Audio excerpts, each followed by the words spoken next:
You're watching your news leader. This is WCIA 3 News at 7. It's one of my favorite, apple crisp, and sometimes it's really not too good for you, a little high in fat, but there is something you can do to make it even better. That's why we bring in Mary Knight from the Mettler Center in Champaign to make it a little bit better so we don't feel so guilty eating it all the time. Right. Hey guys. How are you? I'm good, thanks. Good. I'm good, yeah. So what are we going to do here today? Well, we're going to make our old-fashioned apple crisp. It's autumn, well, almost autumn, although the temperature doesn't feel like it. But, you know, apples are in season. It's apple season, so why not have great comfort food, apple crisp, but we're going to make it a little bit more healthy. So what I did before I got here tonight was I sliced my apples, and I used a Granny Smith because it's a firm apple, and I added some Splenda rather than sugar and some cinnamon and some lemon juice, and I mixed that up, and you put that in the oven at 375 for about a half an hour. Okay. And then you're going to make up, I'm going to let you guys make up the topping, and our topping has whole wheat pastry flour and not the all-purpose flour. And it's a whole grain, it's a lot lighter, and it's still going to be airy and light and so on. So there's whole wheat pastry flour, there's oatmeal, another whole grain, some brown sugar and so on. And then we're going to take our butter that melted. That makes it even easier to use, right? Yep. Can we use a spoon? You can use a spoon, or you can, yeah. And then what butter are we using?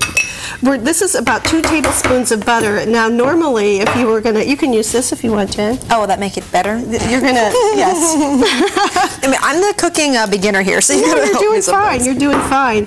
But, you know, normally we would add like shortening or even more butter. And so what we're doing, we're just using a little bit of butter. And then what we're going to do is add canola oil to that, which, you know, canola oil is a good oil, not your vegetable oil.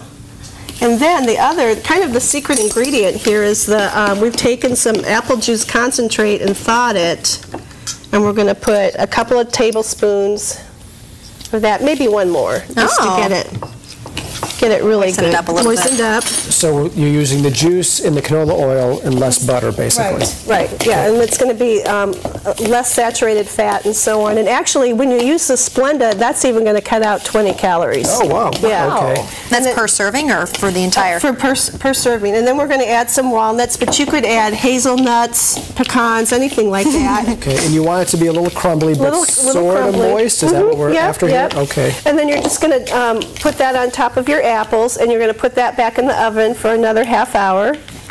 And again, you said you used Granny Smith because they're a little tart. They have that little tart, zing but to them. we've added a little bit of sugar, some sweetness. If you're going to use like a Delicious or a Jonathan, that's a little softer apple, so you want to cut those up a little bit thicker. Oh, okay. To keep the crispness. Yes, Gotcha. yeah. Okay. Yeah. So. And now this is yours, and I've got some plates there for you, so you came prepared. I did. You said you put it back in the oven. How much longer do you cook that? About a half an hour. Oh, okay. Yeah. Now the nice thing with this too, you could have a little frozen yogurt on here, or some light whipped cream, or frozen whipped cream, It's kind of like your ice cream substitute almost. That's right. So it smells just like it. Smells really great. Yeah. Now, Dave, you're an apple crisp expert, right? Yes, it's one of my favorites. Yeah. So you gotta let us know how it stands up. I mean, it smells fantastic. I definitely have to give you that. Thank you. The smell alone is fantabulous. Does it compare? Is it okay? Really great. Is it good? Yeah.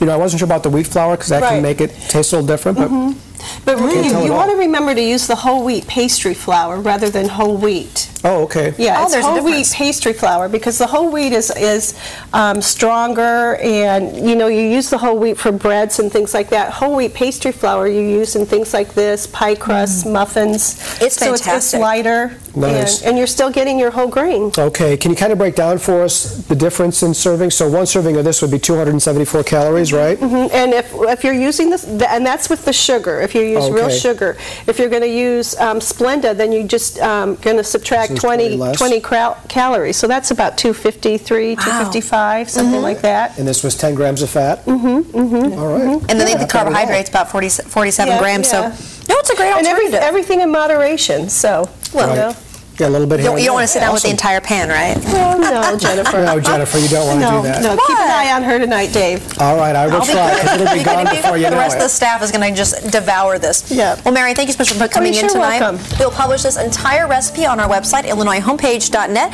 Just look underneath the news at 7 and cooking with CFA. My mouth is full. It's so good. Talk with your mouth full. I was trying to hide it in the side. All right, it was a great recipe. Check it out. It was. When we come back, we're going to do a little exercising, even though we don't have to after eating this, but we will when we come back.